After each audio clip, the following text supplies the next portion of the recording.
നമസ്കാരമുണ്ട്. പൂരത്തിന്റെ ആവേശമാണല്ലോ അല്ലേ? അതെ, തീർച്ചയായും. അങ്ങോട്ട് നിൽക്കാം, ക്യാമറ നടുക്കോട്ട് നിന്നോളൂ. ഇപ്പം എങ്ങനെയാണ് ഇത്തവണ പൂരം? ഞങ്ങൾ പൂരത്തിൽ വരാറുണ്ട്. ഞങ്ങൾ പാലക്കാടാണ്. ഞങ്ങൾ എല്ലാ വർഷവും വരാറുണ്ട്.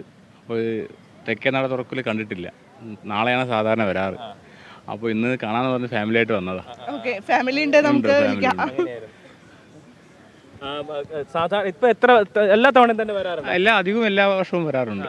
പിന്നെ പൂര ദിവസം ഫാമിലിയായിട്ട് വരുന്നത്, കുട്ടികളായിട്ട് വരുന്നത് ഇത്തിരി ബുദ്ധിമുട്ടായതുകൊണ്ട് ഞങ്ങൾ ഇന്നൊന്ന് തിരക്ക് കാരണം കൊണ്ട്, അത് പൂരം എന്ന് പറഞ്ഞാൽ തിരക്ക് കൂടെയാണ്. ഹായ്, എന്താ പേര്? ഋഷികേഷ്. ഋഷികേഷ്. പൂരം കാണാൻ വന്നതാ?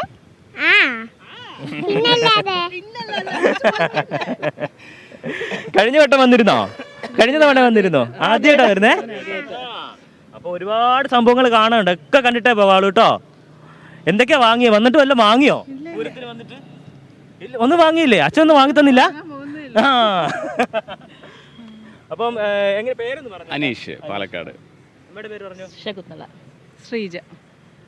മോനോട്ടിന്റെ പേരെങ്ങനെയാ? ഋഷികേഷ്.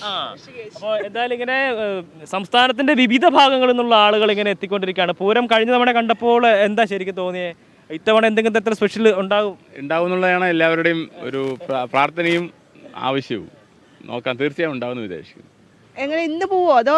നാളെ ഇന്ന് പോയി നാളെ വരും. പാലക്കാട് തന്നെയല്ലേ? അതെ അതെ, വരാനുള്ളത് വരല്ലേ ഉള്ളൂ. അപ്പോൾ എന്തായാലും വളരെ നന്ദിയുണ്ട്. അപ്പോൾ ഇങ്ങനെ പൂരത്തിന്റെ ഓരോരോ വിശേഷങ്ങൾ ഇങ്ങനെ ഓരോ നിമിഷവും ഇങ്ങനെ നമുക്ക് മുന്നിലേക്ക് ഇങ്ങനെ ഓരോന്നോരോന്നായി എത്തിക്കൊണ്ടിരിക്കുകയാണ്.